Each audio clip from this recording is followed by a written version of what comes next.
이렇게 매 시간마다 참여하시는 여러분들 주님의 이름으로 축복하고 또 너무 감사합니다. 이렇게 저녁 시간마다 시간을 낸다는 것이 참 어려운데 참 놀라운 헌신이고 또 이 기회에 주님을 만나고 주의 십자가를 제대로 발견하고 주님과 연합하는 삶을 살겠다는 여러분들의 결단이고 그 결단에 성령께서 화답하시고 응답하셔서 여기 있는 모든 사람들이 120명이 성령을 다 받은 것처럼 그런 은혜가 있게 될 줄로 믿습니다. 오늘도 이 예배 가운데 우리가 사모함으로 주님께 나갈 때 우리 한 사람도 빠짐없이 각각의 머리마다 성령이 불처럼 임하시고 또 앉아있는 이 공간에 바람같이 임하시는 하나님의 역사가 있게 될 줄로 믿습니다. 십자가의 복을 받는다라고 하는 것은 네 가지라고 말씀드렸습니다. 절대 용서, 절대 사랑, 절대 축복, 절대 연합, 이 네 가지입니다. 절대 용서를 통해서 우리가 죄로부터 속량받아서 완전한 자유함을 누리게 됩니다. 저는 여러분들이 십자가를 통하여 완전한 자유함을 누리는 은혜가 있기를 바랍니다. 또 절대 사랑을 통해서 이 땅에 누구도 나의 편이 되지 못하고 나를 정말로 사랑해 주지 못한다 할지라도 우리가 예수님의 사랑을 받아서 이 세상을 넉넉히 이기는 승리자가 되기를 바랍니다. 또 절대 축복을 받아서 가난, 질병, 또 저주로부터 완전히 해방되어서 우리가 다닐 때마다 우리가 저주덩어리, 우리가 다닐 때마다 안 되는 일을 만드는 사람 같았다면 이제는 예수 그리스도 안에서 복이 되는 은혜가 있기를 바랍니다. 또 예수님과 절대 연합이 되어서 이제는 우리 혼자 사는 게 아니라 그래서 실패자로 절망자로 사는 게 아니라 예수 그리스도 안에서 주님과 연합함으로 새로운 인생이 우리 가운데 열려지기를 바랍니다. 사실은 여러분들의 모든 문제는 이 가운데 있는 거 아닙니까? 어떤 사람은 돈, 질병, 또 어떤 사람은 저주, 또 어떤 사람은 죄, 또 어떤 사람은 자기가 어떻게 새로운 삶을 살 수 있을까? 난 실패투성인데 뭐 이런 미래에 대한 두려움, 염려, 걱정, 우리가 갖고 있는 문제들은 사실은 이 범주 안에 다 있는 것입니다. 그렇다면 우리가 예수님 십자가를 만나면 이 모든 것이 다 해결된다면 십자가로 충분한 것입니다. 십자가 말고 다른 게 더 필요한 게 아니고요. 십자가로 충분한 것입니다. 뿐만 아니라 예수님 안에 모든 것이 있는 것입니다. 그래서 예수님 한 분을 온전히 붙드는 것입니다. 예수님 말고 또 다른 것이 지금 필요한 게 아닙니다. 여러분들이 갖고 있는 모든 문제는 이 안에 다 있는 것입니다. 그래서 예수님을 제대로 만나는 은혜가 있기를 바랍니다. 우리가 예수님을 제대로 만났다라고 할 때 그것을 무엇으로 할 수 있을까요? 내가 주님의 십자가를 제대로 만났다. 이번에 우리가 십자가의 목격자가 돼야 되는데 정말 십자가를 만나고 십자가의 증인이 돼야 되는데 내가 예수님의 십자가를 정말 만났습니다. 여기에 대한 가장 확실한 증거가 무엇입니까? 그것은 우리의 눈이 열려서 교회가 보이는 거예요. 그게 증거예요. 여러분 십자가가 뭐죠? 예수님이 나를 위해서 대신 죽으시고 그래서 예수님의 권세로 내가 용서함을 받고 하나님의 자녀가 되었습니다. 거기서 끝나는 게 아니라 그 예수님의 십자가에서 나도 죽어서 예수님의 부활하심과 함께 나도 새로운 삶을 살게 된 것입니다. 이거를 예수님과의 연합이라고 말합니다. 어떻게 연합됐죠? 예수님이 머리 되시고 우리가 몸이 된 것입니다. 그 구조를 성경이 우리에게 설명을 해요. 머리 되신 예수님, 몸 된 우리. 그러니까 나만이 아니라 내 주변도 보이는 거죠. 그걸 한마디로 말해서 교회라고 말합니다. 그러니 십자가를 제대로 만난 사람은 그 안에서 나의 죄 때문에 죽으신 예수님뿐만 아니라 그 예수님의 십자가로 나도 죽었습니다. 라고 하는 걸 발견하니까 그래서 예수님 안에서 나는 새로운 삶을 살게 됐습니다. 이걸 보게 되니까 십자가를 제대로 만났다는 얘기는요. 내 교회가 제대로 보이는 거예요. 그러니까 십자가를 만났는데 아직 교회를 못 봤다라고 하는 말은 두 가지 중에 한 가지입니다. 하나는 바른 지식이 없거나 분명히 만난 건 맞는데 이게 설명이 안 되는 그러니까 성경에 대해서 좀 무지한 것입니다. 성경만 읽어도 아니 로마서만 읽어도 알 수 있는 바른 지식을 모르고 있는 거죠. 또 한 가지는 감정인 거예요. 예수님 얼마나 아프셨을까? 예수님 얼마나 힘드셨을까? 그래서 눈물도 나오고 그게 내 죄 때문이라고 또 들어서 또 그게 지식이 되니까 또 불쌍하기도 하고 그래서 아, 예수님이 불쌍하고 나 때문에 그랬구나. 또 죄책감도 느끼고 정죄감도 느끼고 그래서 눈물 쭉 흘리는 것, 이 감정. 그러니까 제대로 만난 게 아닌 거예요. 예수님의 십자가를 제대로만 만나면 누구든지 그 눈이 열려서 교회가 보여요. 그래서 내 교회 이게 보여집니다. 그래서 내 교회 안에서 내가 어떻게 살아야 할 것이냐 이게 보여지기 시작해요. 그러니까 예수님의 십자가를 제대로 만났다고 하는데 교회를 모르고 예수님의 십자가를 제대로 만났다고 하는데 자기 신앙에 자기 혼자 홀려 살고 그건 십자가를 만난 게 아니에요. 그래서 내가 십자가를 만났다는 가장 확실한 증거, 그 주님이 가르쳐 주신 대로 주님과 나의 연합, 예수님이 머리, 내가 몸이라고 하는 교회. 거기서 무엇이 보입니까? 나만 보이는 게 아니라 내 옆도 보이는 거예요. 그래서 옆에 있는 성도들도 보입니다. 그들의 아픔과 공감이 되고 그들과 함께하고 하나됨이 보여지는 거예요. 그러니까 개인주의 신앙은 십자가를 못 만난 거예요. 내 문제만 너무 큰 것은 십자가를 못 만난 거예요. 여러분들 이번 기회에 십자가를 만난다는 것은요, 우리 자신의 틀을 벗어나는 거예요. 교회가 보여지기 시작하는 거예요. 그래서 그 안에서 그 하나님의 지혜의 영으로 말미암아 나를 부르심의 소망이 뭔지, 그 영광의 풍성함이 뭔지, 그 능력의 크심이 뭔지가 발견되기 시작하는 거예요. 그래서 교회를 통하여 만물이 충만하구나. 무엇으로? 예수님의 십자가의 복으로 만물이 충만한 거구나. 이게 보여지는 거예요. 그래서 그 복을 찾으려고 여기저기 헤매고 다니는 게 아니라 복이 충만하니 내가 복받지 못하도록 내 입을 꽉 다물게 만들고 내 눈을 꽉 다물게 만들고 내 자아에 꽉 가로놓여 있는 것들을 제거하면 되겠구나. 이게 보여지는 거예요. 그래서 뭘 제거해야 되는지가 보여집니다. 그러니 개인 열심이 아니에요. 질서를 못 지키고 자기 마음대로 하는 게 아니에요. 나는 이렇게 하는 신앙 스타일이 좋아. 그게 아직 십자가를 못 만난 거예요. 여러분, 십자가를 만난 사람은 달라져요.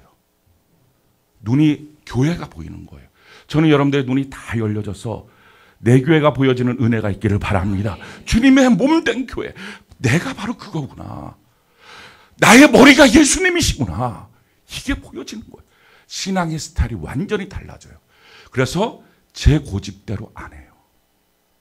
제 마음대로 안 해요. 불순종 생각도 못 해요. 그게 십자가를 만난 사람이에요. 그러니까 내 복을 구하려고 내만을 위하여 그렇게 해서 열심히 내고 기도하는 기도는 못하게 돼요. 할 필요가 없다는 게 느껴져요. 완전히 신앙의 스타일이 달라져요. 그래서 기복신앙, 세상에서 믿고 있었던 다른 종교와 완전히 다른 기독교를 이거구나, 예수 믿는 게 이런 거구나를 경험하기 시작합니다. 전 여러분들이 십자가를 만나는 은혜가 있기를 바랍니다. 그래서 성경이 그 사건을 이렇게 우리에게 설명을 하는 거예요. 갈라디아서 2장 20절 우리 같이 한번 읽어볼까요? 시작. 내가 그리스도와 함께 십자가에 못 박혔나니 그런즉 이제는 내가 사는 것이 아니요 오직 내 안에 그리스도께서 사시는 것이라. 이제 내가 육체 가운데 사는 것은 나를 사랑하사 나를 위하여 자기 자신을 버리신 하나님의 아들을 믿는 믿음 안에서 사는 것이라. 아멘이십니까? 내가 그리스도와 함께 십자가에 못 박혀나 그게 보여지는 거예요. 그래서 이제는 내가 사는 게 아닙니다. 내 안에 예수님이 사십니다. 예수님이 나의 머리가 되십니다. 나는 주님의 몸이 되었습니다. 내가 사는 삶의 유일한 이유가 있다면 예수를 믿는 믿음 안에서 사는 것입니다. 이 삶이 보여진다고요. 십자가를 만나면. 그러니 어떻게 자기 고집대로의 신앙생활이 되겠어요? 자기 스타일입니다. 이 말이 어떻게 나오겠어요? 이거는 원래 내가 갖고 있는 내 신앙의 어떤 모습이에요. 이런 말 자체가 안 나오는 거예요. 그게 아직 십자가를 못 만났거나 만났다면 바른 지식이었거나. 그 사람 꼭 필요한 게 뭐예요? 성경을 읽어야 돼요. 뭐 다른 성경 언제까지 다 읽겠습니까? 이런 사람들이 있다면 로마서라도 읽으면 훨씬 낮아요. 눈이 좀 활짝 열려서 예수님의 십자가를 발견하고 그 안에서 내 교회를 보는 은혜가 있기를 바랍니다. 자, 그럼 어떻게 우리가 십자가를 만날까요? 십자가 만나는 유일한 방법이 있다면요, 내가 열심을 내고 내가 더 높아져서가 아니라 내 절망을 볼 때 십자가를 만나요. 나는 어쩔 수 없는 사람입니다. 나는 정말 예수님밖에 없습니다. 주님의 십자가만이 나를 살릴 수 있습니다. 이 자기에 대한 절대 절망의 고백입니다. 이걸 되게 하기 위해서 주님이 주신 기가 막힌 장치가 있어요. 주님이 이렇게 말씀하시죠. 디모데후서 2장 1절로 7절 우리 같이 한번 읽어볼까요? 시작. 내 아들아, 그러므로 너는 그리스도 예수 안에 있는 은혜 가운데서 강하고 또 내가 많은 증인 앞에서 내게 들은 바를 충성된 사람들에게 부탁하라. 그들이 또 다른 사람들을 가르칠 수 있으리라. 너는 그리스도 예수의 좋은 병사로 나와 함께 고난을 받으라. 병사로 복무하는 자는 자기 생활에 얽매이는 자가 하나도 없나니 이는 병사로 모집한 자를 기쁘게 하려 함이라. 경계하는 자가 법대로 경계하지 아니하면 승리자의 관을 얻지 못할 것이며 수고하는 농부가 곡식을 먼저 받는 것이 마땅하니라. 내가 말하는 것을 생각해 보라. 주께서 범사에 내게 총명을 주시리라. 아멘. 성경은 이 세 가지의 그림을 우리에게 보여줍니다. 이게 충성된 삶의 모습이라는 거죠. 병사와 같은 모습, 경기자와 같은 모습, 농부와 같은 모습. 병사와 같은 모습에게 필요한 것은 자기 생활에 얽매이지 않고 부르신 자를 위해서 그렇게 자기의 모든 것을 헌신하는 모습. 경기자의 모습은 법대로, 룰대로 하라, 규칙대로 하라. 또 농부의 모습은 수고하는 모습입니다. 그러니 하나님이 우리에게 무엇인가를 맡겨주실 때는 이렇게 하기를 요청하시는 거예요. 너 생활에 얽매이지 말고 하나님 우선순위로 먼저 해야 돼. 너가 룰대로 규칙대로 해야 돼. 너가 수고하고 열심을 내야 돼. 이 말씀을 하시는 거죠. 그런데 이렇게 하면 뭐가 됩니까? 이렇게 하면 자기가 무지하게 힘들어져요. 무지하게 견디지 못할 만큼 힘들어집니다. 그럼 힘들어졌을 때 우리가 주로 했던 방법이 뭐예요? 룰 바꿔주세요. 내가 할 수 있게.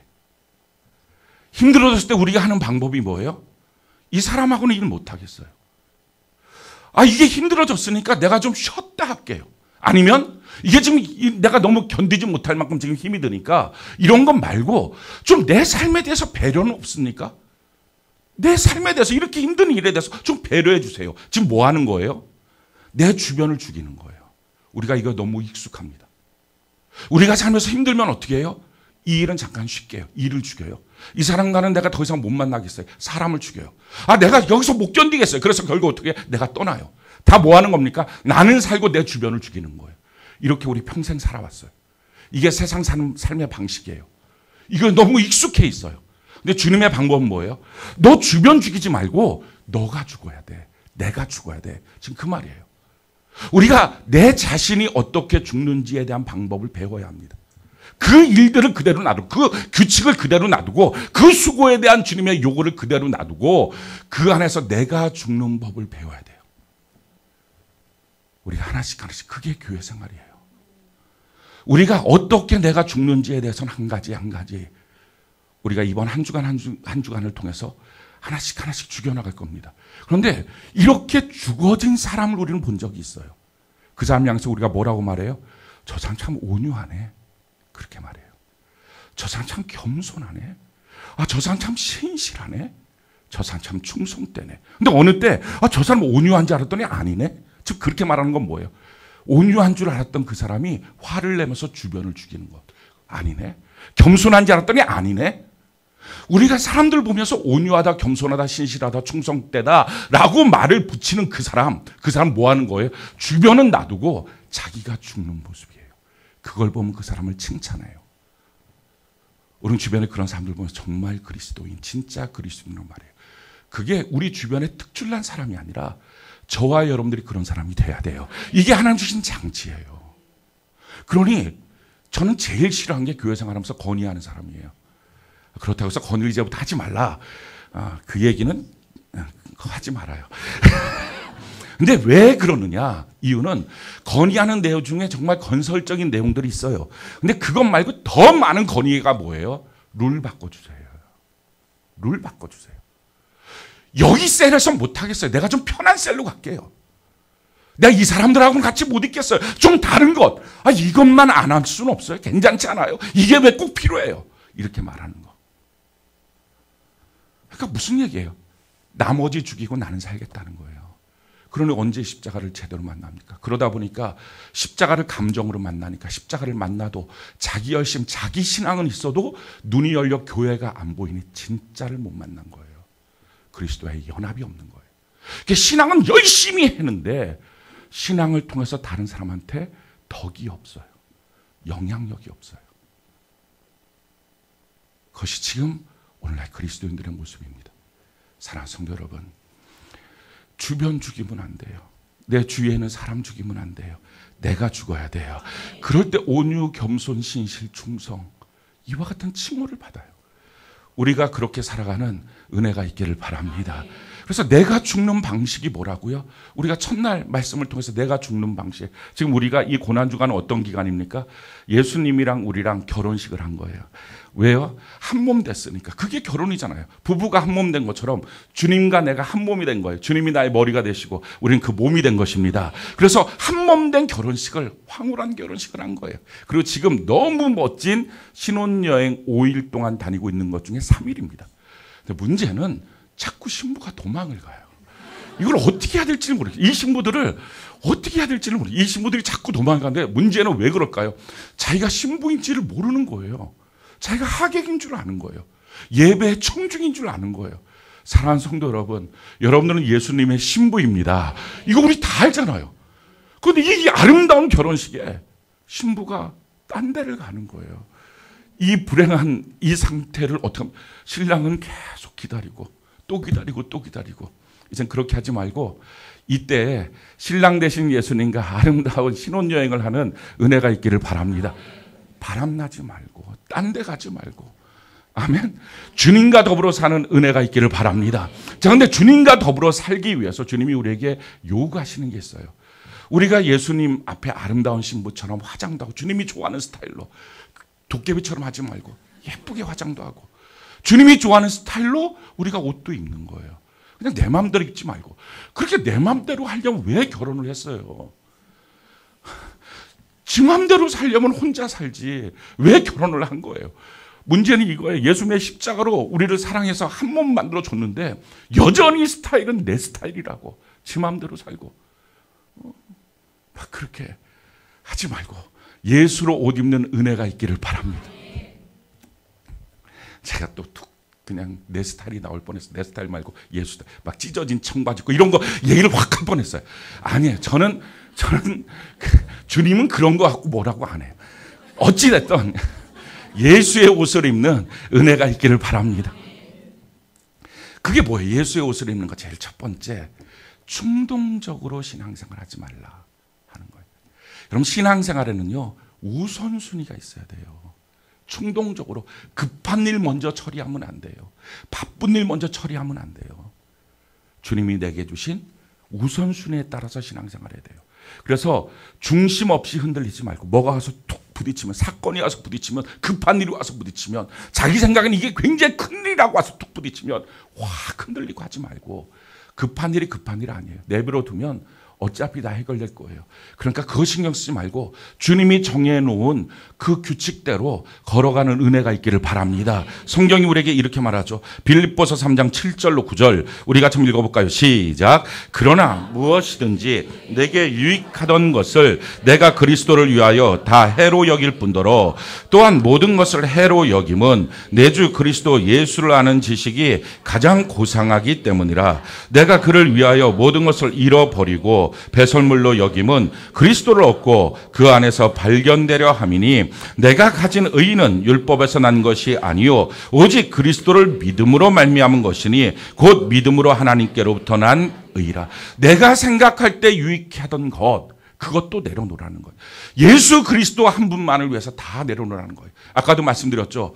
예수님으로 충분합니다. 예수님 십자가로 충분합니다. 그러니까 예수님 말고 다른 것을 지금 우리가 더 추구할 게 없는 거예요. 십자가만 제대로 만나면 내 삶에 지금 있는 모든 문제가 완전하게 해결되게 될 줄로 믿습니다. 그래서 예수님 한 분 앞에 우리가 집중하고 달려가는 거예요. 예수 중심으로, 말씀 중심으로, 교회 중심으로 서는 은혜가 있기를 바랍니다. 그래서 중요한 일, 힘든 일, 바쁜 일, 큰 일, 급한 일, 여기에 절대로 흔들리지 마세요. 그런 일 없어요. 아무리 큰 일이 있어도 예수님 모시고 가면 해결되고요. 예수님 없이 가면 아무리 작은 일도 백전백패예요. 그러니 우리가 예수님만을 만나고 예수님을 모시고 사는 은혜가 있기를 바랍니다. 두 번째, 우리 주님이 우리에게 요구하시는 것, 어떤 스타일의 옷을 입어야 됩니까? 돈 사랑하지 말라는 거예요. 우리가 성경이 이와 같이 말합니다. 디모데전서 6장 10절 우리 같이 한번 읽어볼까요? 시작. 돈을 사랑함이 일만 악의 뿌리가 되나니 이것을 탐내는 자들은 미혹을 받아 믿음에서 떠나 많은 근심으로써 자기를 찔렀도다. 사랑하는 성도 여러분, 돈을 사랑하지 마십시오. 이 말은 돈 없이 사십시오가 아니에요.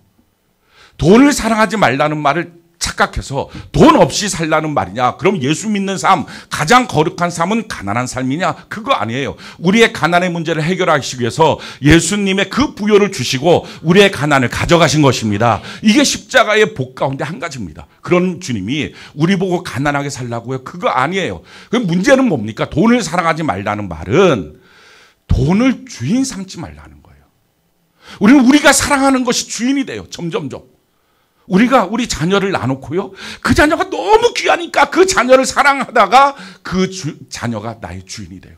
그래서 그 자녀가 내 인생을 결정해요. 내 감정을 결정해요. 내가 사는 방식을 결정해버려요. 그리고서 자기의 문제가 없다고 생각해요. 그 자녀의 양육에서 벌써 무너진 거예요. 제가 직장을 너무 중요하게 여기다 보니까 그걸 사랑하다 보니까 점점점 그것이 자기의 주인이 됩니다. 사람은 이상하게요. 내가 사랑하는 것이 내 주인이 돼요. 그게 사람이에요. 그래서 성경이 말하는 거예요. 돈 사랑하지 말라. 돈이 너의 주인 될 것이다. 그럼 돈 사랑하지 않고 어떻게 해요? 돈을 사랑하면 돈에게 배신당하지만 예수님을 사랑하는 거예요. 그래서 예수님이 주인이 되시고 돈은 내 발밑에 두라고요. 서열 정리를 분명히 해야 된다고요.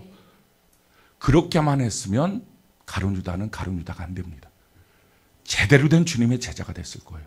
돈 사랑해서 돈을 사랑하다가 망한 인생. 그게 가룟유다입니다.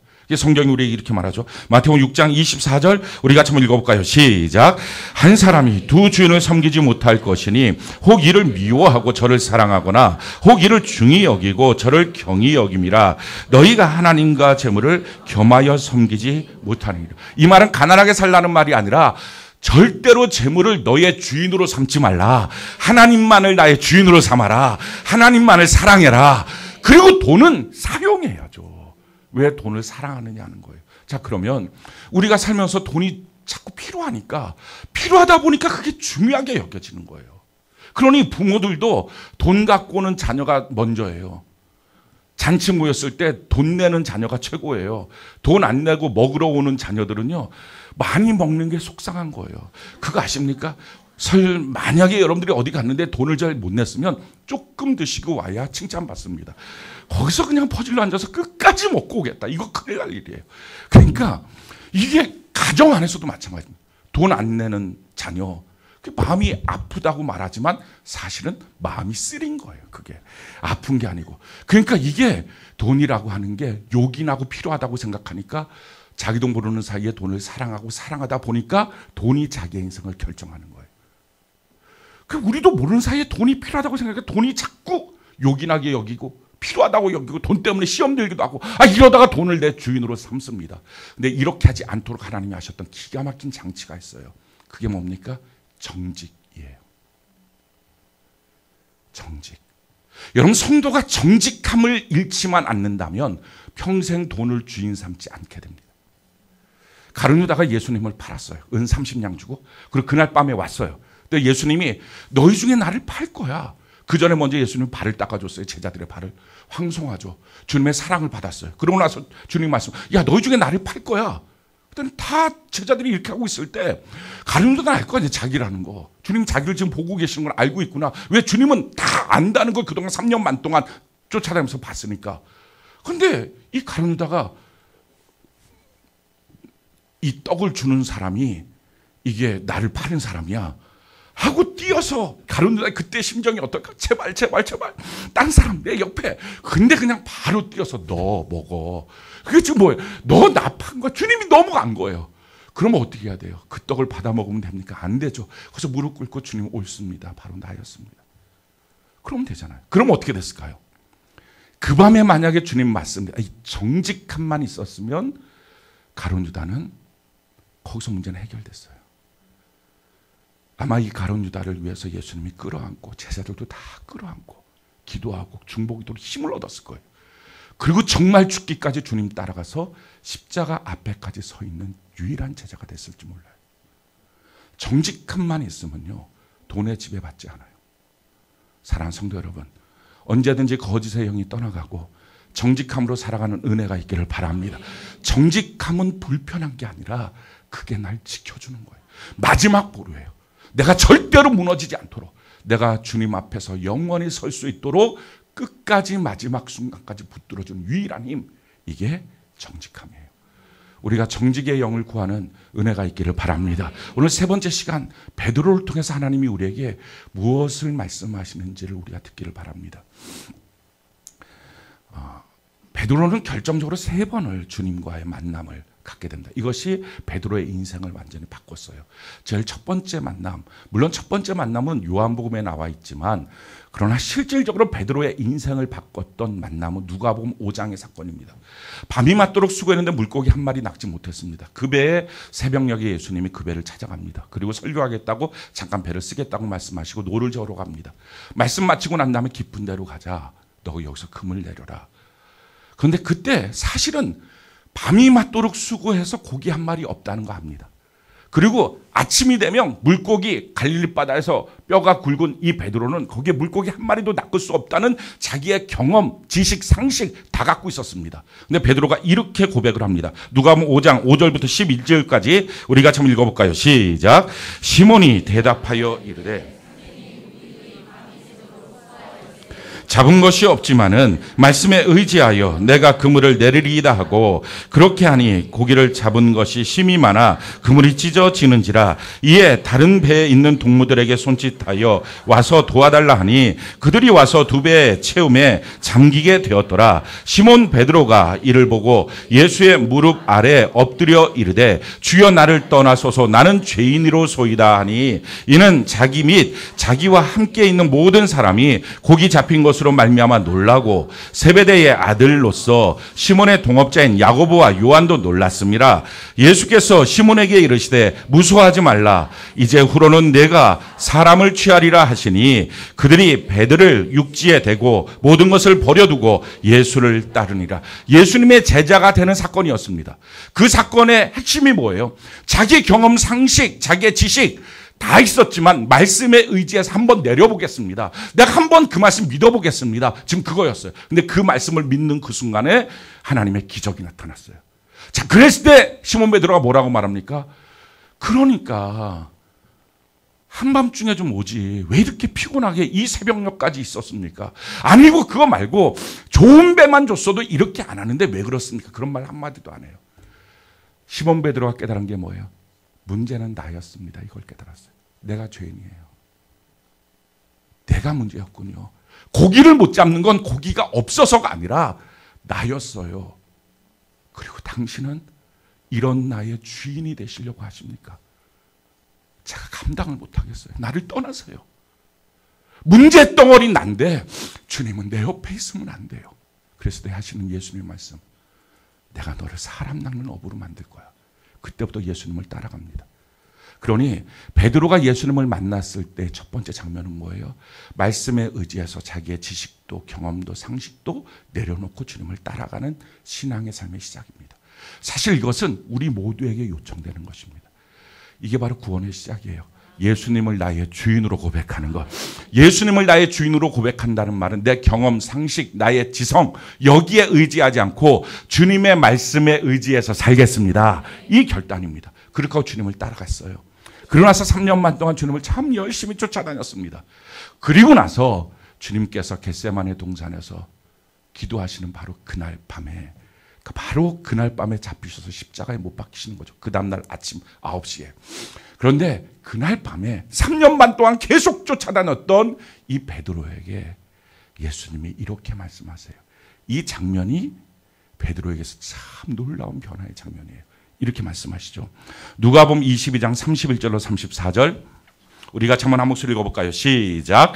시몬아 시몬아 보라 사탄이 너희를 밀가부르듯 하려고 요구하였으나 그러나 내가 너를 위하여 내 믿음이 떨어지지 않기를 기도하였노니 너는 돌이킨 후에 내 형제를 굳게 하라. 그가 말하되 주여 내가 주와 함께 오게도 죽는 데에도 가기를 각오하였나이다. 이르시되 베드로야 내가 네게 말하노니 오늘 닭 울기 전에 내가 3번 나를 모른다고 부인하리라 하시니라.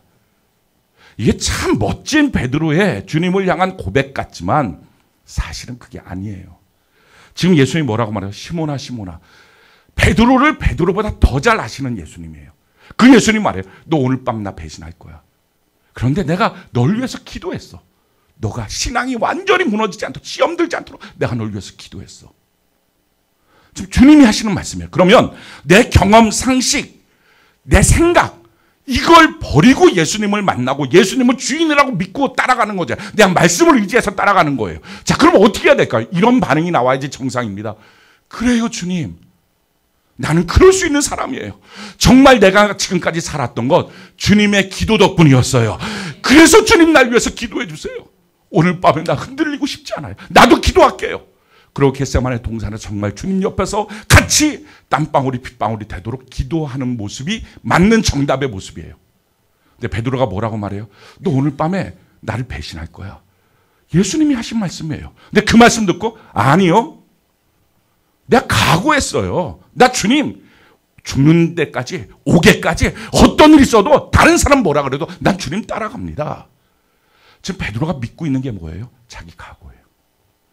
지금까지 베드로는요, 자기 힘, 자기 각오, 자기 노력, 자기 결단, 자기가 주님을 향한 그 사랑으로 주님 옆에서 제자 노릇했다고 착각한 거예요. 사실은 뭐였어요? 주님의 기도 때문에 된 거예요. 아니 심지어 3번 주님을 부인했을 때 부인한 것 때문에 아 내가 부인했구나 주님 말씀이 떠올라서 회개한 줄 아십니까? 우리가 그렇게 착각하고 있어요. 베드로는 그런 인생이 아니에요. 성경이 이렇게 말하죠. 누가복음 22장 60절로 62절 우리 같이 한번 읽어볼까요? 시작. 베드로가 이르되 이 사람아 나는 내가 하는 말을 알지 못하노라. 아직 말하고 있을 때에 닭이 곧 울더라.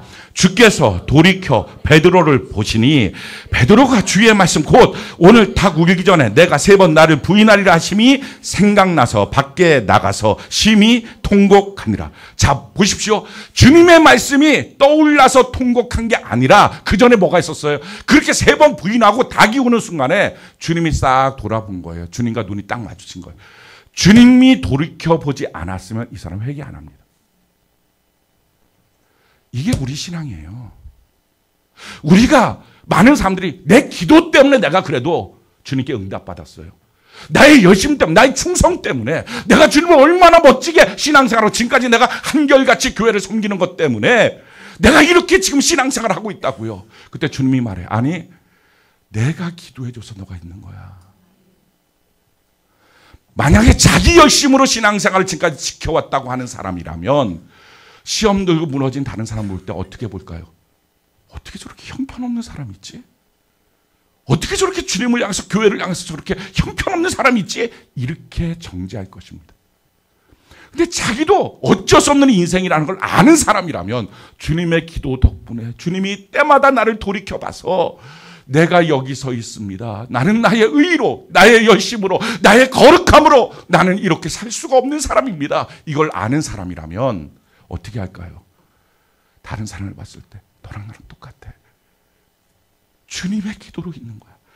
어쩌면 너에게는 지금 나의 중보기도가 필요할 수도 있어. 부족하지만 내가 기도해 줄게. 이렇게 세워줄 수 있는 거예요. 왜 다른 사람을 해서 정죄할까요? 자기 의로 섰다고 생각하니까. 사랑하는 성도 여러분, 베드로는 몰랐어요. 자기는 자기의 거룩함을 지킬 수 있다고 생각했고요. 자기는 자기 스스로가 노력해서 죄 안 지을 수 있다고 생각했고요.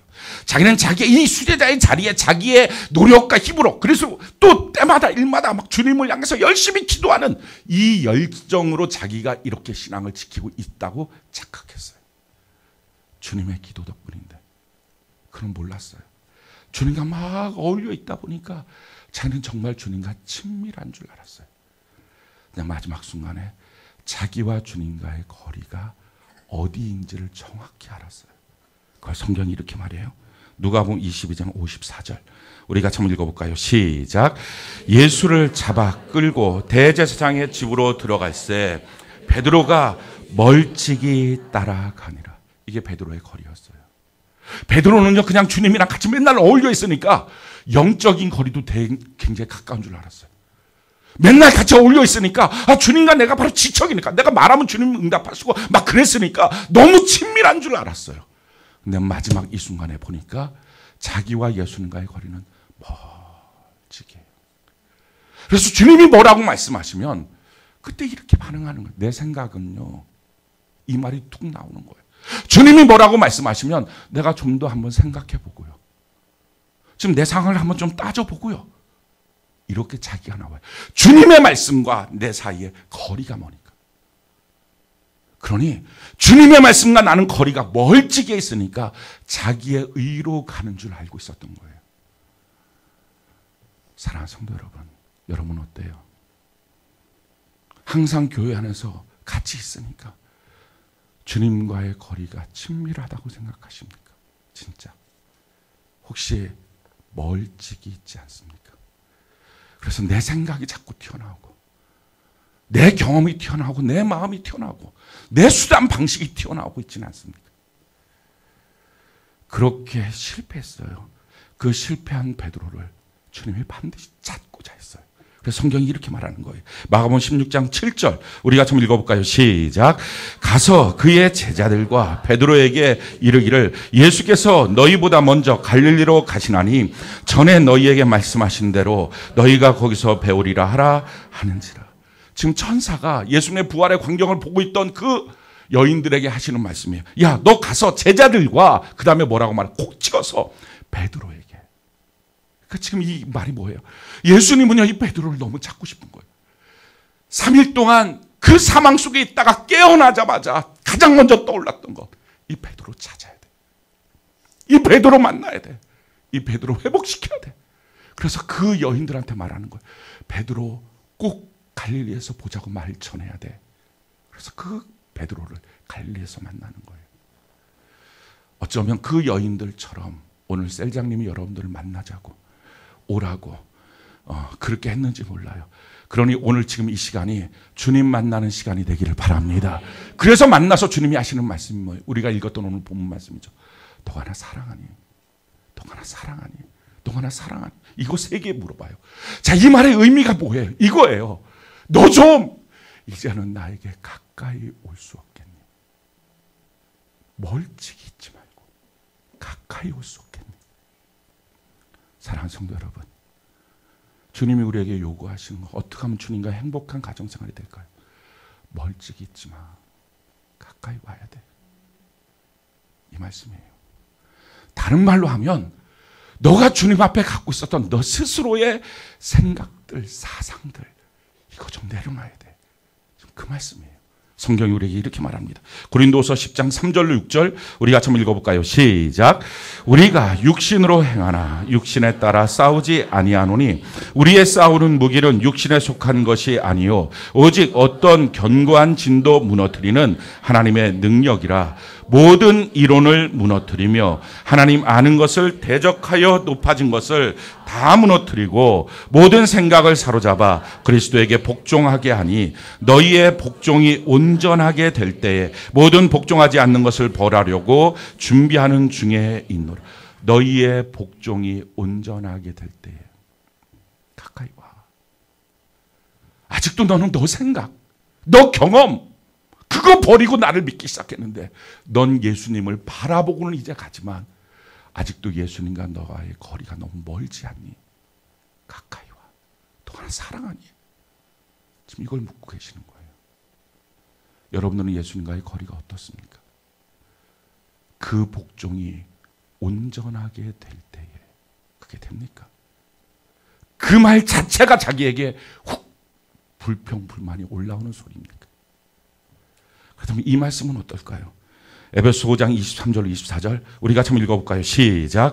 이는 남편이 아내의 머리됨이 그리스도께서 교회의 머리됨과 같음이니 그가 바로 몸의 구주시니라. 그러므로 교회가 그리스도에게 하듯 아내들도 범사에 자기 남편에게 복종할지니라. 이것은 가정 안에서의 말이 아닌 것을 성경이 말하고 있어요. 에베소 5장의 마지막에 뭐라고 말합니까? 나는 지금 교회와 그리스도에 대해서 말하고 있다. 지금 이 말이 무슨 말이에요? 너희가 정말 아내된 자라면 너의 신랑된 예수님께 복종해야 되지 않느냐. 지금 그 말이에요.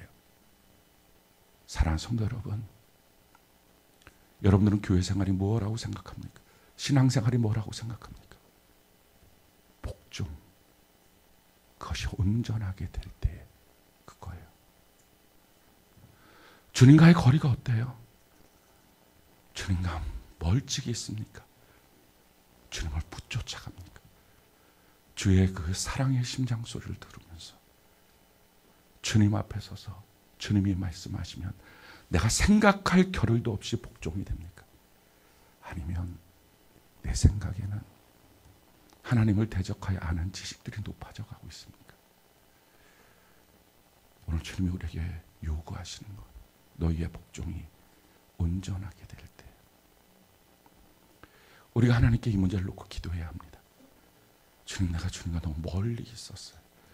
그냥 한 교회 안에서 같이 막 있다 보니까 주님과 나와의 영적인 거리가 어디인지를 몰랐어요. 한 교회 안에서 셀 리더로 같이 있다 보니까 주님과 나와의 거리가 어디쯤인지 제가 몰랐어요. 팀장으로, 교사로, 또 성도들로, 집사로, 장로로, 목사로 그렇게 있다 보니까 주님과 나와의 거리가 어디인지 모르고 살았어요. 그냥 나는 내 생각이, 말씀을 나누다가도 내 생각이, 어떤 일들 앞에서도 내 생각이, 이런 말이 툭툭 나올 때 그냥 신앙은 그런 건 줄 알았어요. 하나님의 말씀이 믿어지지 않는 어떤 순간에도 그냥 나의 지성과 이성이 있으니 그렇지라고만 생각했어요. 근데 주님과 나와의 거리가 멀찍이 있다는 것을 이제 알았어요. 주님을 바라보고 믿기는 하지만 주님의 말씀이 곧이곧대로 들려지지 않는 베드로처럼. 혹시 우리도 그런가요? 주님이 오늘 이 밤에 하시는 거예요. 그래서 우리를 반드시 만나셔야 되겠다고 부르셔서 이 밤에 말씀하시는 거예요. 더 하나 사랑하니, 정말 사랑하십니까? 사랑하면 그의 말만 들려요. 오늘 그 사랑, 그리고 사랑하면 주님이 사랑하는 것을 같이 사랑하게 돼요. 주님의 양떼를 치고 주님의 양떼를 불러서 전도할 수 있는 열망이 생겨요. 우리 그 사랑이 우리 가운데 충만해지는 은혜가 넘치기를 오늘 이 밤에 정말 기도합시다. 하나님, 내 마음이 어찌할 수 없어요. 베드로처럼 이제 알았어요. 멀찍이 있다는 것. 그래서 생겨진 문제라는 걸 이제 알았어요. 그게 내 고집의 스타일도 아니고, 그게 내가 이성적 스타일이 아니라 주님과 나와의 먼 거리라는 것을, 이 영적인 문제인 걸 이제 알았어요. 오늘 이 밤에 주님이 다 보고 다 같은 자에게 사랑하냐고 물어보시니 주님께 가까이 갑니다. 우리 한 걸음 한 걸음 주님께 더 가까이 가는 은혜가 있기를 예수님 이름으로 축복합니다.